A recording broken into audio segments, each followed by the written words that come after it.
You're listening to Murder Not Murdering with Erin, And Autumn, a true crime podcast about murder and murdering.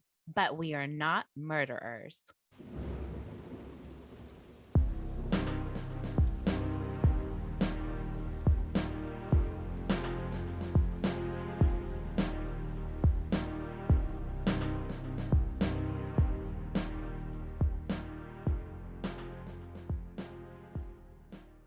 All right, everybody, we're back at Murder Not Murdering with Erin, and Autumn. that's her. That's Autumn, my podcast partner. And Erin went to a concert this past weekend. I sure did. I went to a 3-day music festival at the Gorge Amphitheater. If you haven't been, it sits over top of a canyon and it's the most stunning place ever. You literally sit there and look out and it looks fake. It looks like it could not be real, but it is stunning and the sun is setting and it's just beautiful. We went and saw Brandy Carlisle, um, and it was the At the first Gorge in George. at the Gorge and George, and it was Brandy Carlisle the first night with Indigo Girls, and then the second night was, Brandy Carlisle, Sarah Bareilles, and Bonnie Raitt, and then the third night was the Highwomen, Sheryl Crow, Brittany Spencer, Bonnie Raitt came back out, and Linda Perry came out and sang a song, which was wild, and it's just an incredible time for music and, people coming together, and everyone is so kind, like, people would just walk by and be like, "Hey, I'm going to fill up water bottles, you want me to fill up yours?" And it was just, like, a really nice, kind group of people, and for the first time ever, I tried glamping, and I grew up camping in Washington State, which means it's cold and rainy and awful. So I think I did my time camping. I don't need to do it anymore. However, I will say we glamped at the Oasis and it was wonderful. We had the best time. The place was super nice, super clean. There's personal showers, clean bathrooms, hot showers, and they provide breakfast every day. And we ended up having a great time. It was lovely. 10 out of 10 would go again and do that. Sounds fun. Autumn, you're a camper, right? Fuck no.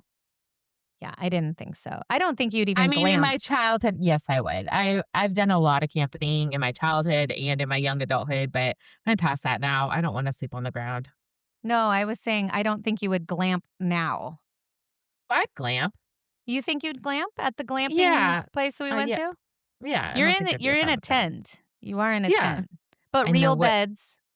Yeah, I know it that place, I've seen it before. Yeah, it's Yeah, real I beds, real pillows, like the whole thing. I mean, they have AC, so I mean That is a big deal, especially because for those of you that don't know, the gorge is literally in a desert. It's the hottest part of Washington State, pretty much. And it gets hot as hell there. But the craziest thing happened while we were there. The most insane storm I have ever been in my entire life. And I've seen windstorms like no other. This was unreal. There were 75-mile-an-hour winds. We had to get evacuated out of all of our tents and into our cars for safety. There was lightning literally everywhere. It's the closest I ever got to feeling like I was going to be like flown over the rainbow. It was insane. It was already the gayest concert ever. I was like, if we go flying over the rainbow, I swear to God, you guys, there's I was just sitting there, I was like, it's a twista. Like I was expecting a cow to fly by us. Like it was crazy, crazy wind. But what we did to get through this moment was listen to a soundtrack of only songs regarding rain or storms, and then we drank a bottle of champagne because why the fuck not? If we're gonna die, we might as well go out having fun. So we ended up having a blast actually, and when we were stuck in the car. And then we ran out thinking we could go make dinner at our area, and then, they were like, "Code red, back to your cars," and we had to go running across the field. It was wild, but we survived. We made it. I did keep singing the Reba McEntire "I'm a Survivor" after it because, like, of course you did. we really made it through that. But then it ended up being, like, the most incredible rest of the weekend. So, anyways, that was fun and lovely. Let's talk about some really bad shit. Yep, let's get into it. I have kind of a long case, so that's why we're going to cut off chit chat a little early. Anyways, I'm going to be doing a case specifically because this month kicks off Pride. And so I'm just going to jump right into it if you're ready, Autumn. I'm always ready for true crime. True crime all the time All the time, and rosé all day. all day. Okay, here we go. I am doing the murder of Paul Broussard, the crime that changed Houston. And like I said, before we begin into today's case, I want to take a moment to acknowledge something. This episode is being released during Pride Month. And for some people, Pride means celebration, celebrating who you are and who you love. It means rainbow flags, parades, drag performances, community events, chosen family, and most importantly, joy. But Pride did not begin as a celebration. Pride began because people were tired of being afraid, tired of hiding, tired of being arrested for existing, and tired of losing jobs, homes, families, and opportunities. They were also tired of the violence. I want to acknowledge that Pride began as a protest. And every June, while we celebrate how far we've come, we also remember why those protests started in the first place. Today's case is one of those reminders because this murder happened in 1991, not 1891, not 1951, not even 1971, 1991. The year Nirvana was climbing the charts, the year people were renting movies from Blockbuster, the year many of us listening were already alive. And that year, a young man named Paul Broussard walked out of a Houston nightclub with friends after a normal evening, and within hours, he would be dead. And his murder would spark outrage, activism, and a reckoning that transformed an entire city. When most people think of Houston, Texas, they think of oil, NASA, massive freeways, cowboys, and heat. And all of those things are fair. Houston is enormous, and it's always been a city of contradictions, progressive in some ways and deeply conservative in others. A place where wealth and poverty often exist side by side. In the 1980s and early 1990s, Houston was also home to one of the largest LGBTQIA communities in the South. At the center of that community was a neighborhood called Montrose. Montrose wasn't officially designated as a gay district. It simply became one.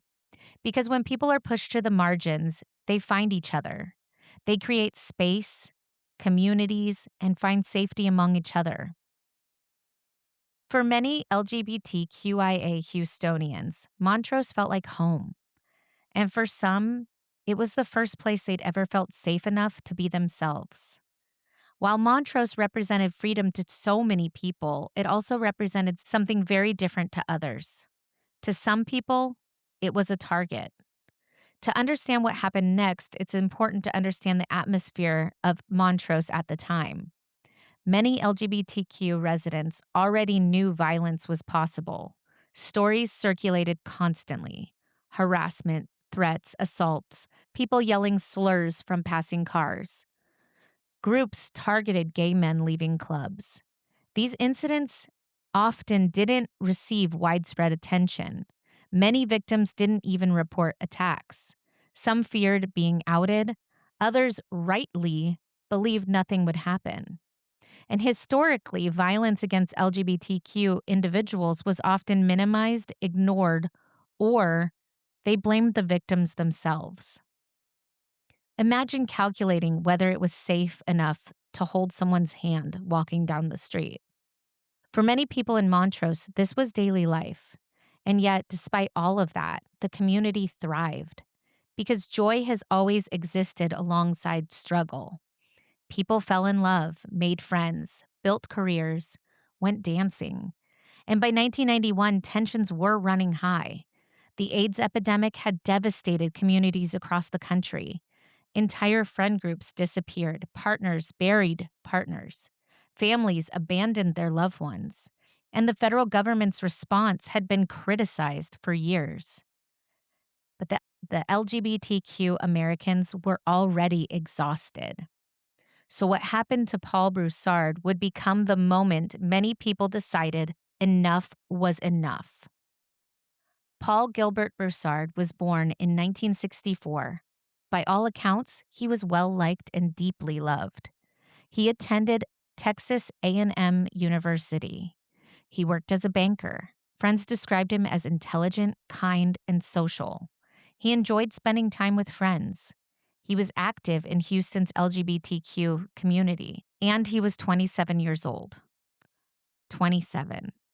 So Whenever young. I It is. Whenever I say an age like that, I always pause because 27 feels impossibly young. You have plans and goals. You assume you'll have time. On July 3rd, 1991, the 4th of July holiday was approaching. People were going out and celebrating, meeting friends and having drinks. Paul was no different. On the evening of July 3rd, he spent time in Montrose with friends. It wasn't a special night. This wasn't some dramatic event. No obvious warning signs, and maybe that's one of the most heartbreaking aspects of this story. While Paul was enjoying his evening, another group was gathering, roughly 30 miles north of Houston, in a suburban community known as the Woodlands. Today, the Woodlands is often ranked among the best places to live in America. It's known for its master planned neighborhoods and family friendly amenities. But on this night, a group of young men gathered there for a party. Some were teenagers, some were barely adults. There was alcohol and there were drugs. And as the evening continued, the group decided to drive into Houston. 10 young men. 10. A number that would become infamous in this case. The media would later call them the Woodsland 10. At first, the night appeared unremarkable. They drove around, attempted to enter clubs, hung out together. But witnesses and later testimony would paint a disturbing picture. One that suggests that this wasn't merely a group of young men looking for entertainment. It was a group looking for trouble. As the night turned into early morning, Paul was with friends Carrie Anderson and Richard Delaunay. The evening was winding down. The bars were closing. People were heading home, and the streets were quieter. Three friends making their way through the neighborhood. The group of 10 eventually split between two vehicles, and they cruised the area. The mood was excited, aggressive, and performative. Shortly after 2 a.m., Paul Broussard and his friends were walking through Montrose. A vehicle approached. Someone inside asked for directions. The interaction appeared innocent for a few moments. Then several men jumped out of the vehicles, and what happened next unfolded incredibly fast. Witness testimony later described chaos, confusion, people running, people shouting. The attackers surged towards the three men. Almost immediately, Carrie and Richard ran. 10 attackers. Panic. Both of the men managed to escape. And somehow Paul found himself alone. The group focused on him. 10 against 1. Witnesses later described a brutal assault. Paul was punched, kicked, beaten. Some attackers even wore steel-toed boots. The violence was overwhelming. One witness later described the attack as a swarm, and then a knife appeared. Among the attackers was a 19-year-old named John Buse. According to court records and later admissions, Buse carried a knife that night. During the assault, Paul was stabbed. The blade entered his chest. One wound pierced his heart. The attack lasted only moments. But in that time, Paul had suffered abrasions, puncture wounds, a broken rib, bruised testicles, and 2 stab wounds. As he laid on the ground almost unconscious, 2 of his attackers rifled through his pockets and took a comb as a souvenir. When the attackers finally fled, they left Paul behind in a parking lot, bleeding. dying, 27 years old, a human being reduced to a victim in less than a minute. Emergency services responded. Paul was transported to a hospital, but the injuries were catastrophic. And this is the part that makes me really mad.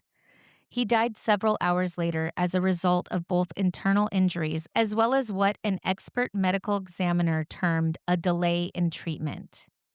In the early days of the AIDS crisis, police and medical personnel were slow to respond to calls from Montrose for fear of AIDS contamination. That means that hours reportedly ticked by before an ambulance arrived to transport Paul to the hospital, which was less than 3 miles away, which should have only taken 8 minutes to arrive, took hours. And sadly, in that time, Paul Broussard was pronounced dead. For his friends and family, the nightmare had just begun. Those early hours of 4th of July would forever divide life into before and after. News spread quickly through Montrose. The LGBT community was tightly connected. People talked, people called one another, rumors circulated, and details emerged.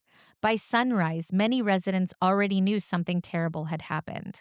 By the end of the day, the broader community knew a gay man had been murdered. And perhaps most disturbing of all, many people weren't surprised. They were horrified, angry, and heartbroken, but not surprised. Houston police immediately launched an investigation. Fortunately, this wasn't a case without witnesses. Paul's friends had survived. Other individuals had seen portions of the attack. Descriptions of the vehicles began circulating. Tips started arriving. And unlike many older cases that we've covered on this very show, investigators had something incredibly valuable: a large number of suspects.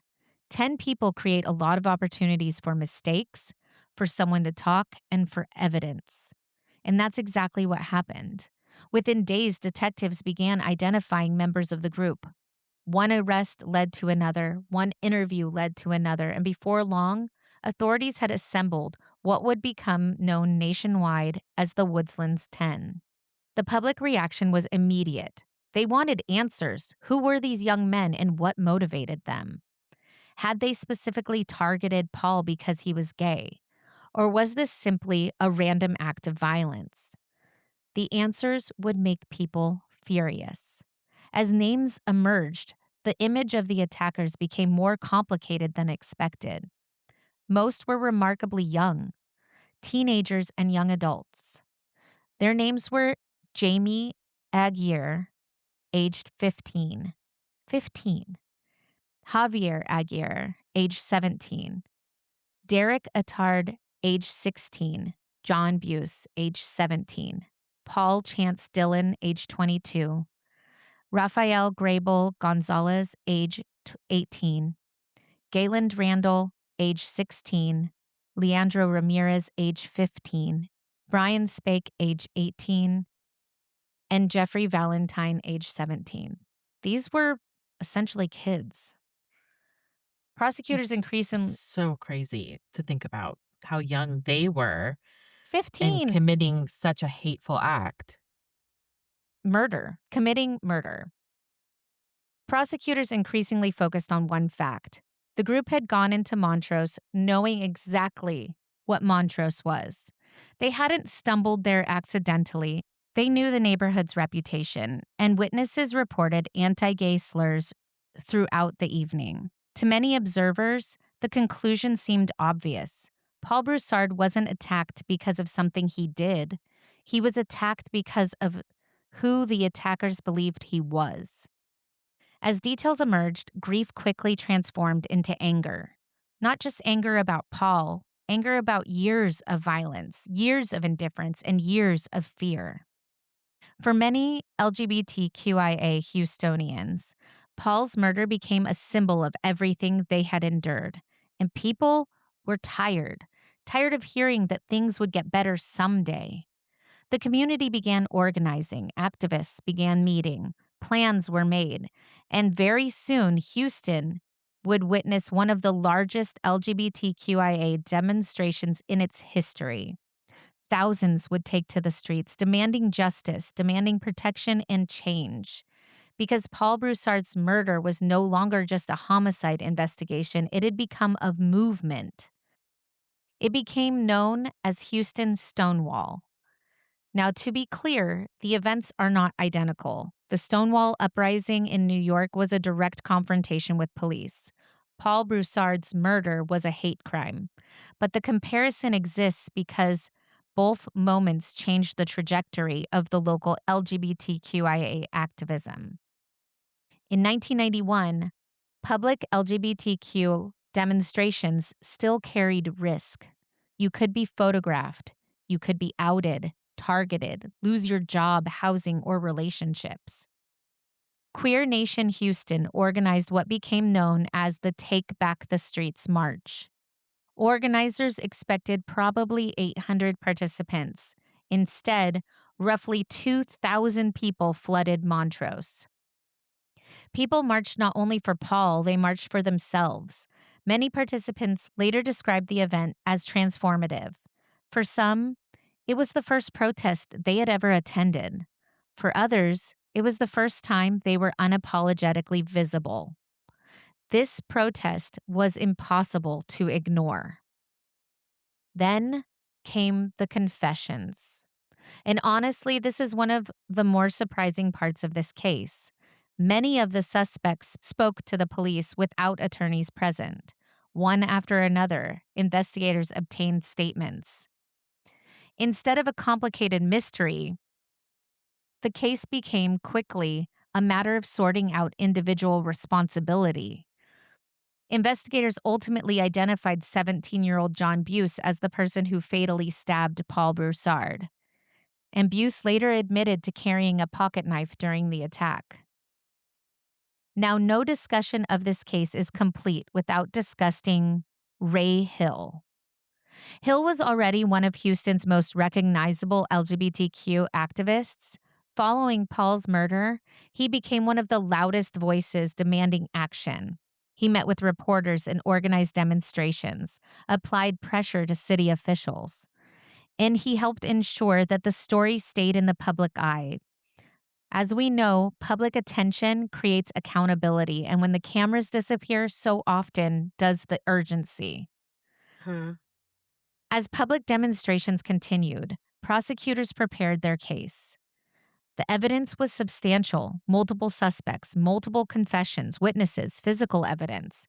The challenge wasn't proving that an attack occurred. The challenge was determining how to handle 10 defendants, and many of which were underage. So rather than one massive trial, prosecutors pursued plea agreements with many of those involved. Some community members supported the approach, others didn't. Some wanted lengthy trials, and many wanted guaranteed convictions. The legal system rarely delivers a perfect outcome. But one defendant stood apart from the others, and that's John Buse, the teenager identified as delivering the fatal stab wounds. And his punishment would be the most severe.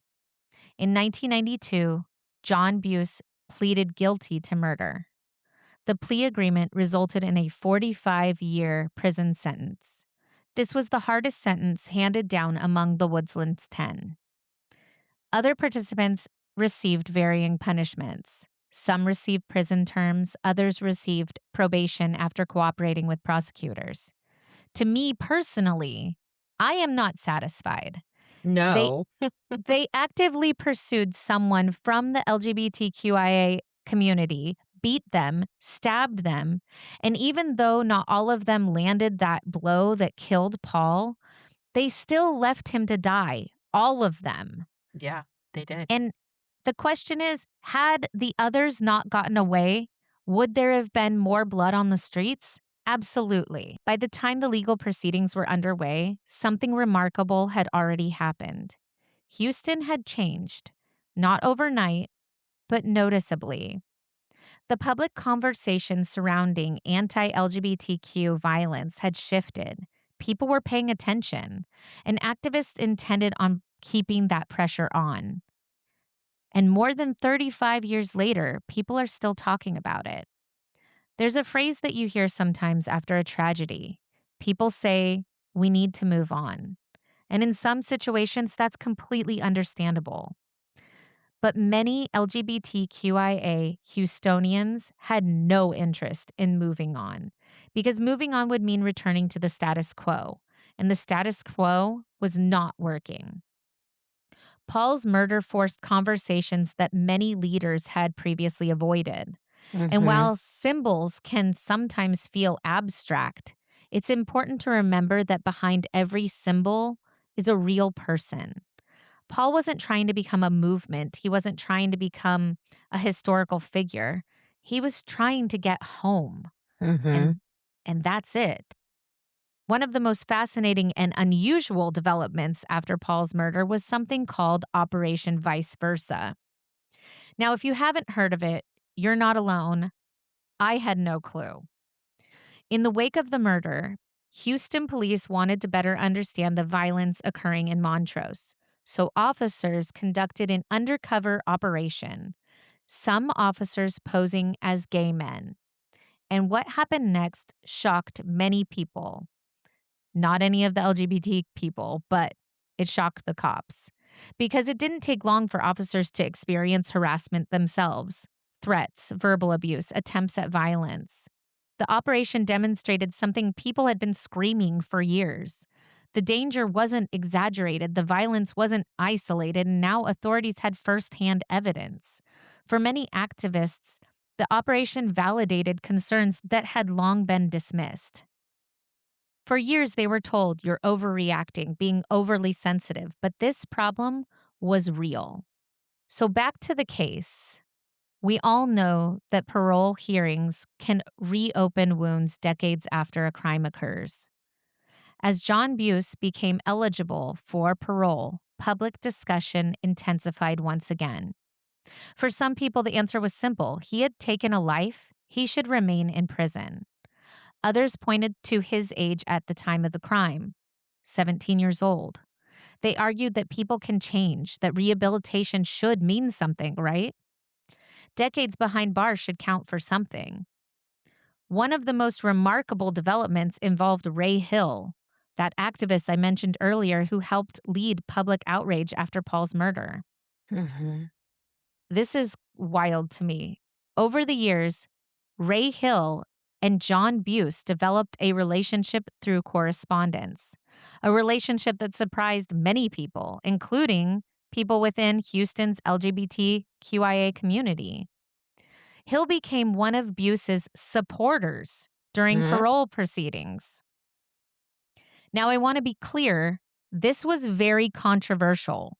Many people disagreed with Ray Hill. Some were furious. Hill sat in those parole hearings and argued that he believed that John Buse had changed, that continued imprisonment served little purpose, and others strongly disagreed, especially Paul's family. Throughout the parole process, one voice remained consistent: Paul's mother, Nancy Rodriguez.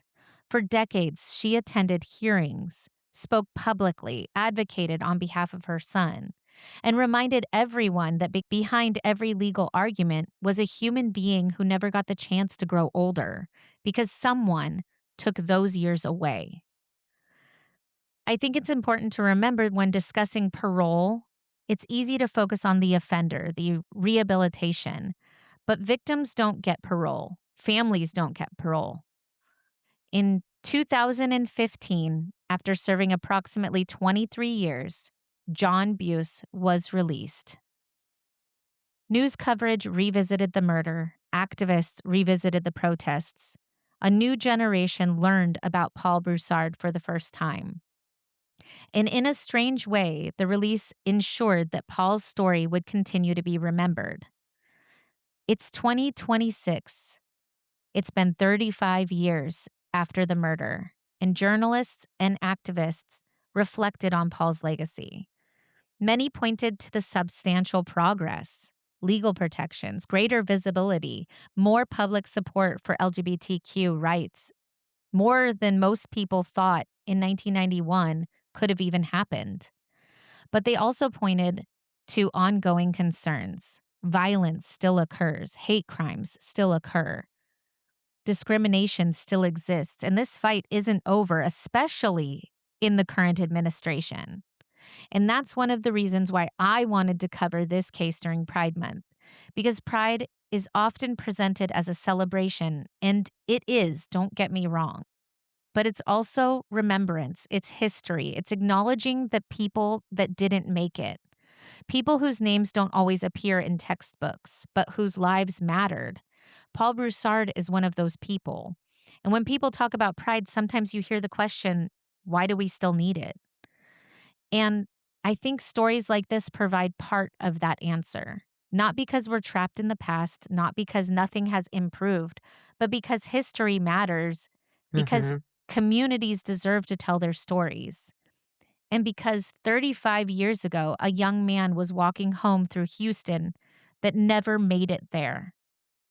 His name was Paul Broussard. He was 27 years old, and he deserves to be remembered. My sources were Houston Public Media documentary, A Murder in Montrose, The Paul Broussard Legacy, reporting from the Houstonia magazine, the Houston Chronicle, the Houston LGBT History Project Archives, PBS, Outsmart Magazine, KHOU, ABC 13 Houston, The Gailey, and contemporary reporting and court records relating to the murder of Paul Broussard and the prosecution of the Woodslands 10. That story, is really hard, It is. and there's something that I wanted to say about that one. I'm very familiar with this story. I have a very close personal family member who I adore and who's part of the LGBTQIA community, and he is also HIV positive. And one of the things about this specific case was the delay in care because of the Exactly. fear of AIDS. And And gay people having AIDS. It was a gay disease, is what everyone was believing. They delayed care to Paul Broussard for almost, I think it was, if I can't, I'm trying to remember, it was it like was hour, ours. it was Mhm. a minimum of at least 3 hours before the ambulance even got him and took him. I think it was like a couple miles down the road to the hospital. And then it took them time to find somebody to give him care. I Exactly. mean, It was uh, it the took them 40. possibility of him surviving could have, I mean, like, that is insane, the delay of care. He was when they got there, he was conversating with the police No, officers. he was He talking to was them and everything. talking. He didn't Mhm. I mean, I'm not gonna say that he could have been saved, I don't know, but 3 hours delay in care and he died of internal injuries, I He think there was could have been a chance. So he was waiting for the ambulance. When the ambulance finally arrived, it's an 8-minute drive to the hospital, and it took them 40 additional minutes to get to the hospital. Then they had to find someone that would treat him. Yep. And mind you, he was not HIV positive. No, he wasn't. They were just afraid because he was They gay. were afraid. They were Mhm. afraid. And that is something that, again, we can't say for sure if it would have saved his life. His heart was pierced by, the stab wound. So, it's not to say that he could have been saved, but that is absolutely ridiculous because how many other people didn't receive care during that time as well. It's just It's mind-blowing, unacceptable. unacceptable. And it's just it shows you the level of fear, especially in the '90s, the level of fear Mhm. that was out there, and the fear-mongering came a lot from Mhm. our government, Yeah. you know? It's just horrifying. I vividly remember, uh, seeing Princess Diana on Mhm. the cover of magazines because people were couldn't believe that she went to a hospital and visited AIDS Mhm. patients. Mhm. I mean, they were thinking you were just gonna catch it by being in a proximity of someone else. I mean, that's Mhm. just insane, and the things that we've know Right. now changes everything. I mean, Everything. I know several people that are positive, and they're living healthy, happy lives, and they have a long life ahead of them because And you of can the give them progress. hugs Yes, and you can touch them. but because of the progress that was made in the medical field from then till now, and the stigmas, I think, are so far, So, in the past. But so far. all of that goes back to, discrimination, and it's really sad. It's a sad Mhm. case, and it is famous. But for those that don't know this case, I wanted to cover it, especially during Yeah. Pride Month, I feel especially like it's because it very was important. 2015 is not that long ago, and that's No. when Did, he because he he was also released. he was released, and he also was rearrested for driving drunk. I did not know that. Yeah.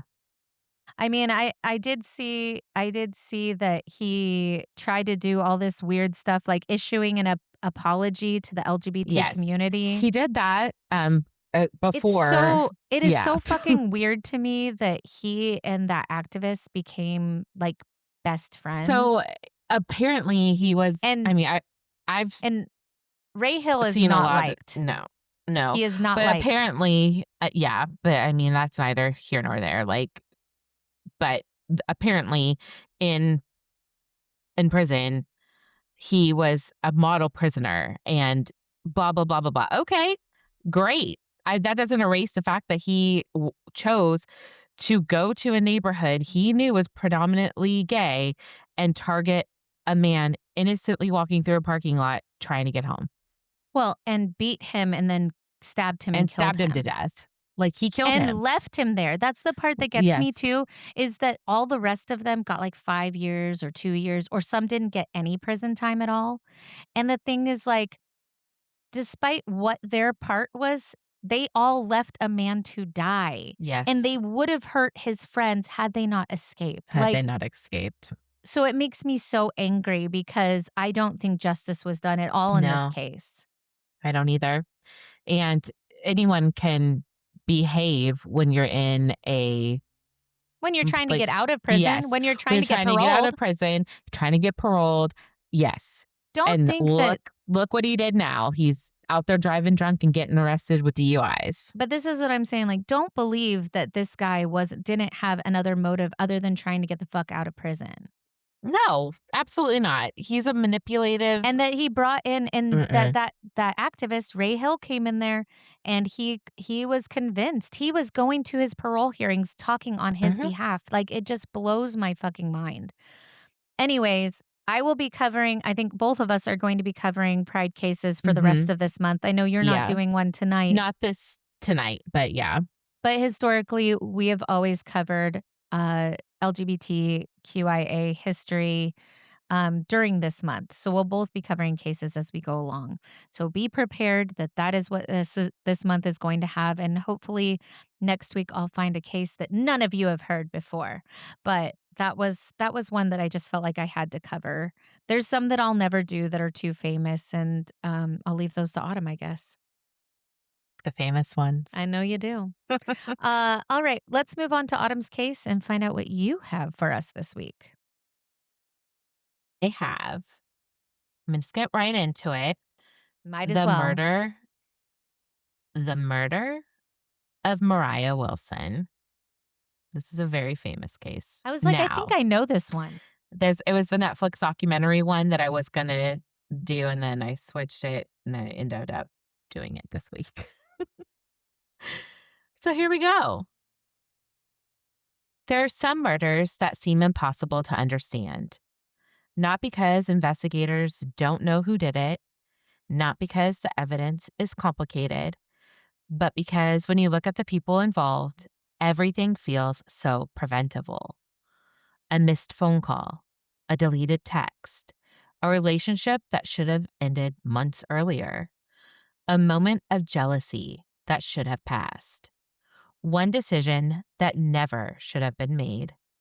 And yet, somehow, all of those small choices collided on a warm spring evening in Austin, Texas, leaving one young woman dead on a friend's apartment floor, a rising star in professional cycling, a daughter, a sister, a friend. just 25 years old.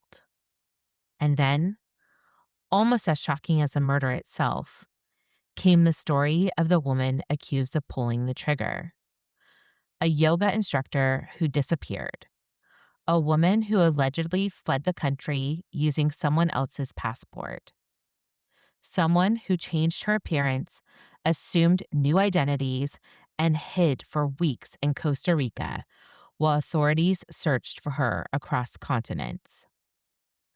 It's a story that sounds like fiction, but at its center is a very real victim, a woman named Anna Moriah Wilson. Most people knew her simply as Mo, and this story is her story. Anna Moriah Wilson was born on May 18th, 1996, in New Hampshire. She grew up in the small town of Kirby, Vermont, alongside her brother Matthew. By all accounts, she came from a close knit and deeply supportive family. Athletics were simply part of life. Competition wasn't something that had to be forced on her. She embraced it naturally. As a child, Mo became an accomplished skier and eventually rose through the ranks as a nationally ranked junior athlete. She attended Burke Mountain Academy, a school known for developing elite athletes. The future looked bright. But over time, another sport began capturing her attention: cycling.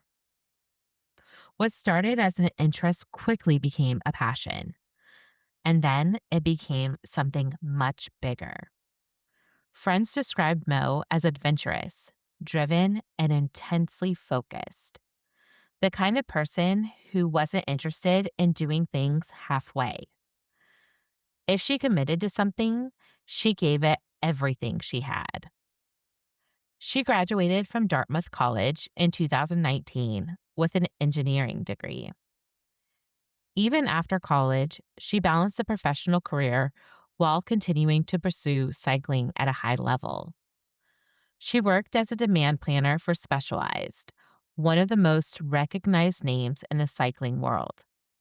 But eventually, her talent became impossible to ignore, and the races got bigger. The wins started piling up, and Mo made the leap into professional cycling full time. By 2022, she was considered one of the sport's brightest rising stars.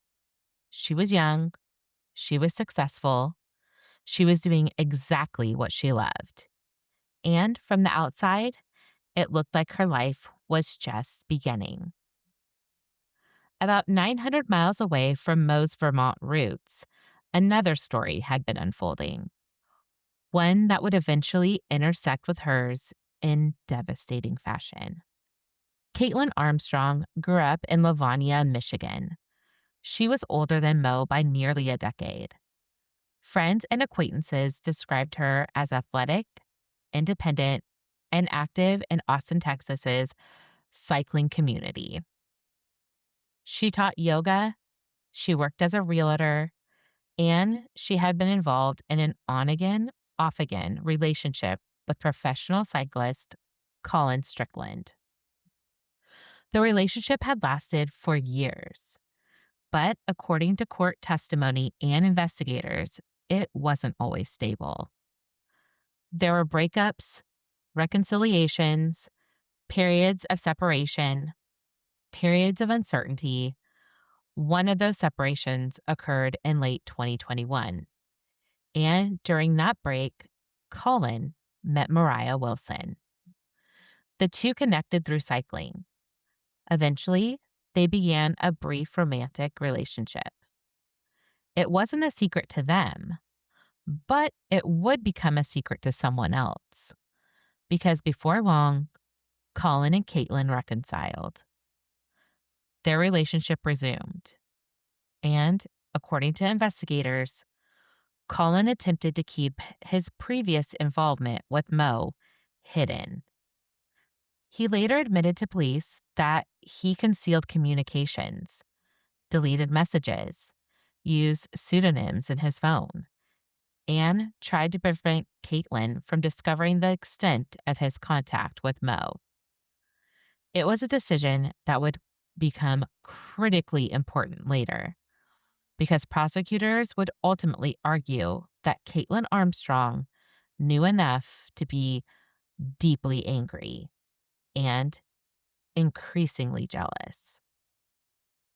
By May of 2022, Mo was traveling to Texas for an upcoming gravel cycling race. The race was scheduled in Hyco, Texas. She arrived in Austin beforehand and stayed with a friend. The trip should have been routine. Another race, another opportunity, another step forward in a rapidly growing career. Instead, it would become the final days of her life. On May 11th, 2022, Mo spent part of the day with Colin Strickland. The two met for a swim at Austin's Deep Eddy Pool. Later, they had dinner together. According to investigators, the outing was friendly. There was no indication that Mo believed she was in danger. No indication that anything unusual was about to happen. That evening, Colin dropped her off at the residence where she was staying. The home belonged to a friend. He drove away, and Mo went inside. She never came back out. Shortly before 10 p.m., her friend discovered her body. The scene was horrifying. Moriah Wilson had been shot multiple times. An autopsy later determined she suffered 3 gunshot wounds, 2 to the head, 1 to the chest. Investigators would later state that some of the wounds were inflicted after she was already on the floor. There were no signs of a robbery, no evidence suggesting a random attack. Whoever had done this appeared to have come for one reason, and one reason alone: to kill her. Police immediately began trying to reconstruct Mo's final hours. One of the first people they spoke with was Colin Strickland. After all, he was one of the last people known to have seen her alive. Investigators scrutinized his movements, examined his statements, looked for inconsistencies, but eventually they ruled him out as a suspect. The focus shifted elsewhere, and surveillance footage would prove critical. Video captured a black Jeep Grand Cherokee arriving near the residence shortly before the murder. Investigators traced the vehicle. It belonged to Caitlin Armstrong. Suddenly, the case took a dramatic turn. Police dug deeper. What they uncovered painted a picture of a mounting jealousy. According to investigators, Caitlin had learned about Colin's involvement with Mo. An anonymous tipster later claimed Caitlin had expressed a desire to kill Moriah. The tipster also stated Caitlin had either recently purchased a firearm or planned to. Investigators learned that Colin had purchased handguns for both himself and Caitlin. One weapon in particular caught their attention: a Sig Sauer P365 registered to Caitlin Armstrong. When forensic testing was completed, authorities found what they described as a significant ballistic match between a casing from that weapon and shell casings recovered at the murder scene. The evidence was becoming difficult to ignore. Police brought Caitlin in for questioning. And what happened next would become one of the strangest twists in the entire case. During questioning, investigators confronted her with evidence. According to police reports, when asked about Mo and Colin's relationship, Caitlin became visibly angry. But she made no meaningful statement. So she was arrested. Yet within hours, she walked free. Not because police believed she was innocent, not because the evidence had fallen apart, but because of a bureaucratic error, a discrepancy involving her birth date on a warrant, a technicality, So one that annoying. allowed, yes, one that allowed the prime suspect in a murder investigation to leave custody. And by the time authorities corrected the mistake, she was gone. On May 17th, a warrant was issued for Caitlin Armstrong's arrest on a murder charge. But investigators couldn't find her because she had already fled. Authorities would later learn she traveled to Costa Rica using her sister's passport. Once there, she began creating an entirely new identity. I have to say, whenever I travel, I look at my passport. I know it's me. I'm still panicky. I don't know how she traveled with her sister's passport and didn't get caught. Yeah, I've seen the pictures of They're her not twins. they're not twins. So I'm like, it's interesting how they were just like, okay, here you Yep. go. Sounds good. Bye. Have a good trip. What the fuck? Right. I mean, shit.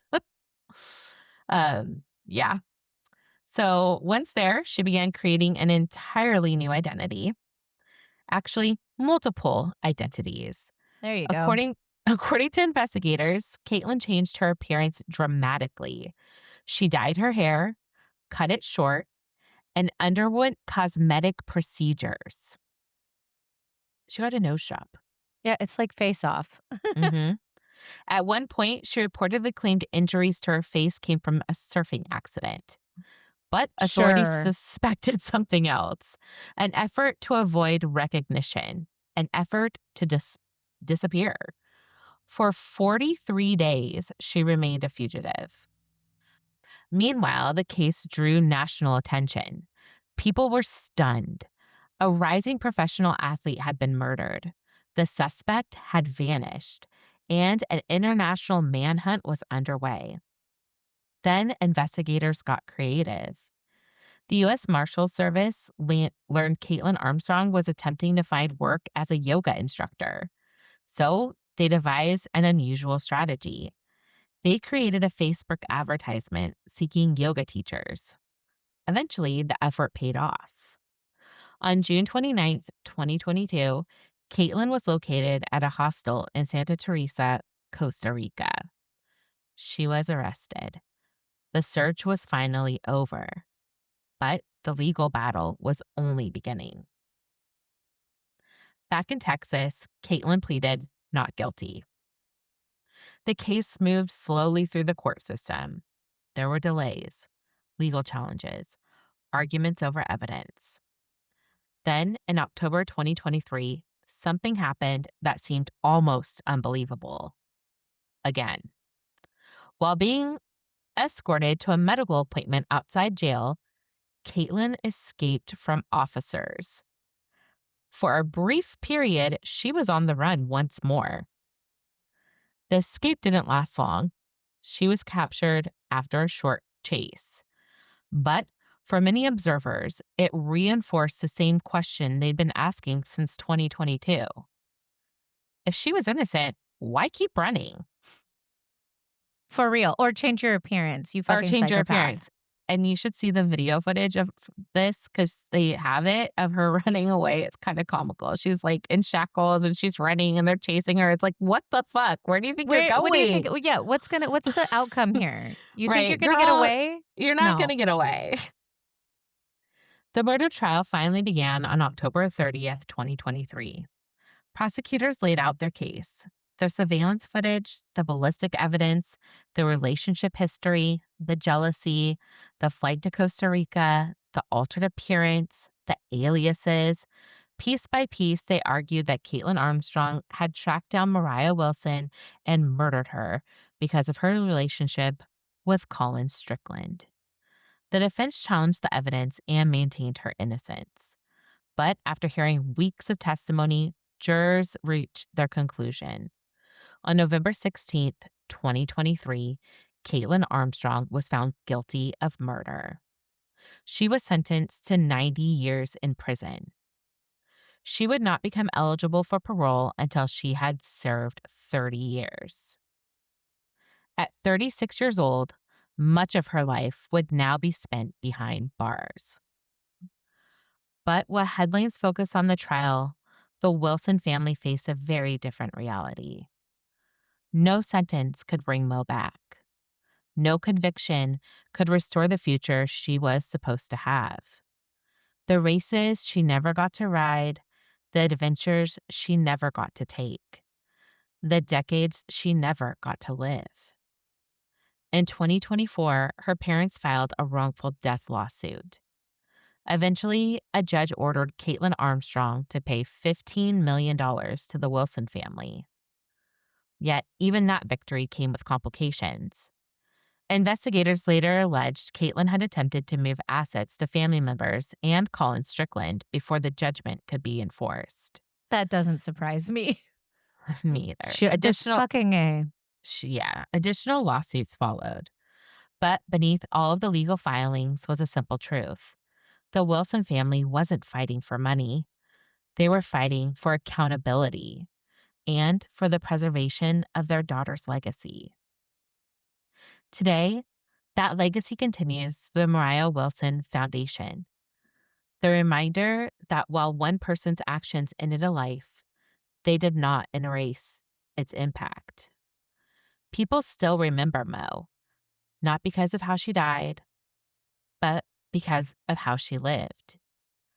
Her talent, her determination, her kindness, the joy she found in competition, the way she seemed to embrace life at full speed, just as she embraced cycling. When cases like this make headlines, it's easy for the story to become consumed by the drama. The love triangle, the international manhunt, the disguises, the escape attempts, the courtroom battles. Those details are shocking, and they make for compelling news coverage.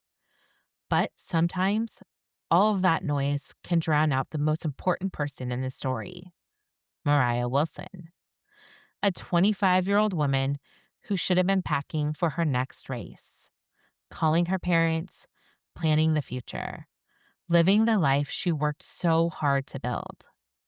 Instead, her name became attached to a murder case that captivated the world. And maybe that's what makes this story so heartbreaking. Not that investigators struggled to find a suspect, not that justice was never served, but that none of it had to happen. Because at the center of this case wasn't some grand criminal conspiracy, it was jealousy, the kind of emotion every human being experiences. But when jealousy becomes obsession and obsession becomes action, the consequences can be irreversible. One moment of rage can destroy countless lives. A promising athlete lost her future. A family lost a daughter. Friends lost someone they loved. And another woman threw away her own life in the process, leaving behind a tragedy that never should have happened at all. And for the people who loved Mo, that's the hardest truth of all. Not wondering who did it, not wondering why, but wondering what her life might have become if she had simply been allowed to keep living it. My sources were Wikipedia, Netflix, Fox News, Fox 7 Austin, CNN, ABC News, and NBC News. Look at us in our Texas cases. I know. Who would have It's thought? bigger in Texas, y'all. I mean, I think the thing that is I mean, that case is one of those ones that, I mean, makes reporters salivate, right? It has Mhm. all of the pieces to it that you think that you want.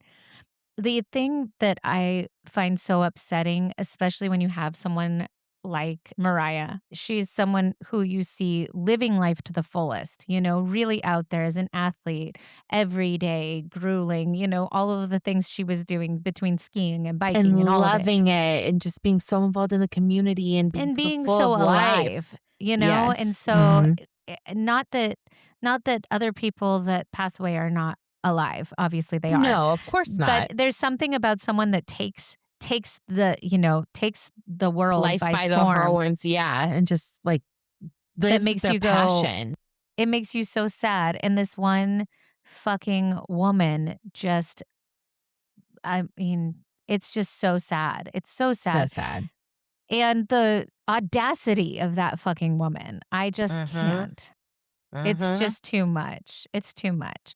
Well, I hope she enjoys her nose job in prison. Me too, me too. Anyways, all right, everybody. Those are our cases for this week. We will be back next week on Monday. New episodes always come out on Mondays, as long as I get them edited in time. Haha. She does a lot of uh, work. I do a lot of work. So that's when new episodes come out. Do visit our subreddit, Murder Not Murdering. That is also where it's easy to reach us, as well as DMs on Instagram if you have cases you'd like us to cover, or maybe you wanted to tell us something that you wanted to hear, or maybe you want to tell us we suck. Whatever you want to do, let us know. We love Mhm. some feedback, preferably positive. Preferably positive, that is correct. We're also on TikTok at mnm.pod. So check that out. Yeah, I think that's all the things, right? I think that is, and happy Pride Month. And happy Pride Month. So we will see you next week with two brand new cases. And like I said, we are going to be covering LGBTQIA plus cases this month. So do look out for those. And we are going to see you next week. Bye. Bye.